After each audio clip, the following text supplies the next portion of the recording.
မင်္ဂလာပါကျွန်တော် channel ကနေကြိုဆိုပါရစေဒီ channel မှာကျွန်တော်တို့ဆွေးနွေးမှာကဘဝရဲ့အတိတ်နဲ့ဆုံးအကြောင်းအရာတွေလိင်စိတ်ပညာစိတ်ကျန်းမာရေးဟော်မုန်းပညာနဲ့အောင်မြင်မှုအတွက်စွမ်းအင်သုံးချနယ်တွေအကြောင်းပါကိုနားလည်ခြင်းတဲ့သူလိင်စိတ်ကိုမှန်ကန်စွာဂင်တွေခြင်းတဲ့သူဘဝတလန်အတွက်အတွေးအခေါ်ရှာနေတဲ့သူတိုင်းအတွက်ပါဂျော့ဆာရက်ဆွာလုပ်ပြီးအတူတူလေ့လာကြရအောင်အရန်ကောင်းတဲ့စာသားလေးပါဖတ်ရင်းနဲ့တွေးပါအရတာကတမှုထူးခြားနေပါလိမ့်မယ်တဲ့စိတ်ဓာတ်ကိုမာထားပါအပြင်ပန်းတဏ္ဍန်ကိုပျော့ပြောင်းထားပါနေ့ကိုပစ္စည်းမဟုတ်ရင်မယူပါနဲ့ဘလောက်ပဲနှစ်သက်လက်လွတ်တက်ဖို့နားလေပါ3ကိုလေးစားပါသူတစ်ပါးကိုလေးစားပါလေးစားမှုကိုထိမ့်ပါအဲ့ဒီလေးစားမှု3ခုကိုမှတ်ထားပါ4ငွေဆိုတာရေလိုပဲငွေခမ်းရင်ငက်တေတက်တယ်ငွေမက်လုံးရင်နစ်တေတက်တယ်5အရာဝတ္ထုတစ်ခုတိုင်းကို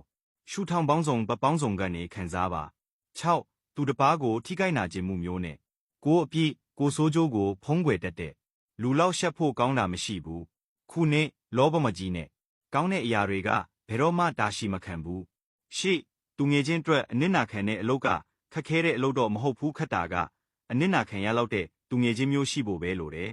ကိုအတွက်လို့စဉ်းစားမိတာနဲ့တပြိုင်နက်တစ်ဖက်လူရဲ့ခံစားချက်ကိုလည်းထဲတွက်တင်တယ်သူ့အတွက်ပိုစဉ်းစားတင်တယ်ဒါတွေကအကျဉ်းနာယဉ်ကျေးတဲ့အပြင်တစ်ဖက်လူကိုလေးစားရလဲရောက်တယ်တစ်ဆက်လူတွေတီးနိုင်တဲ့အမားမျိုးကတကယ်အမားမဟုတ်သေးဘူးတခြားလူသွားနိုင်တဲ့ချစ်သူမျိုးကတကယ်ချစ်သူမဟုတ်သေးဘူးဆဲတဲ့ကိုယ်ဆုံးဖြတ်ချက်ကိုချပါဖြစ်လာသည်များခံယူဖို့ပြင်ဆင်ပါစမလုတ်ခင်လောကကြီးမှာနောင်တကူဆေးဆိုတာမရှိကြောင်းကိုတတိပေးပါဆဲနဲ့တင်ယူခြင်းကတခါအတွက်မဟုတ်ဘူးတဘဝအတွက်ဖြစ်တယ်ဒါကြောင့်တင်ယူခြင်းမှာမငြင်းငွေ့ပါနဲ့ဆဲ3ဘယ်ချိန်မှစတင်ခဲ့တာဖြစ်အရေးကြီးတာကစတင်ပြီးနောက်မရက်နာဖို့ပါပဲဘယ်ချိန်မှအဆုံးသတ်တာပဲဖြစ်အရေးကြီးတာကအဆုံးသတ်ပြီးနောက်နောင်တမရဖို့ပါပဲဆဲ4ကံမကောင်းခြင်းဆိုတာစရင်သွင်းเสียမလို့ပဲလူတိုင်းတက်ရတဲ့အကြောင်းဖြစ်တယ်ဒီเจ้าကိုအောင်နိုင်သူကတမာထက်မြက်သူဖြစ်တယ်ဆဲ5အချစ်ခံခြင်းရင်အချစ်ခံထိုက်တဲ့လူတစ်ယောက်ဖြစ်အောင်အရင်လုပ်ပါလူတွေကိုချစ်ချင်ရင်ချစ်တတ်တဲ့အရေးချင်းရှိအောင်အရင်လုပ်ပါကောင်းကွက်ကိုလည်းလက်မခံဆိုးကွက်ကိုလည်းနားလည်မှုမပေးရင်ဒီတန်ရောစဉ်ဘလောက်တာရှိနိုင်မလဲဆဲ6အပြစ်ရှာညှိရွာတတ်တဲ့လူတွေဟာစိတ်တဘောထားမကောင်းသူတွေမဟုတ်ပေမဲ့လူတွေအမြဲနှစ်သက်သူတော့မဟုတ်ခဲ့ဘူးဆဲခုနှစ်ဦးနောက်6စိတ်ရှုပ်တာတွေက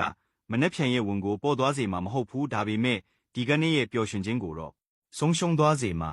နည်းနည်းသေးခံလိုက်နည်းနည်းတောင်းခံလိုက်တနေ့မှာတင်သေးခံခဲ့တဲ့နာကျင်မှုကတင်းကိုပြန်ထောက်ကူပြုလိမ့်မယ်ဆဲရှိဘဝမှာပျော်ရွှင်စရာတွေက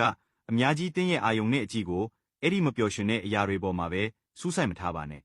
ဆဲကိုတယောက်တည်းနေတဲ့အခါတယောက်တည်းနေတတ်အောင်တင်ယူတဲ့2ယောက်ဖြစ်သွားတဲ့အခါချစ်ခင်ပေါင်းတင်တက်အောင်တင်ယူတဲ့3ယောက်ဖြစ်သွားတဲ့အခါနောက်ဆုံးနှုတ်ထွက်တက်အောင်တင်ယူပါတယ်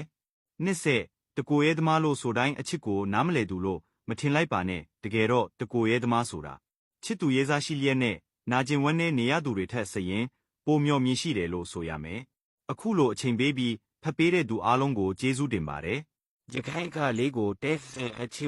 လုပ်ပေးပါအောင်နော်ရေးစင်းစီကြိုးတာ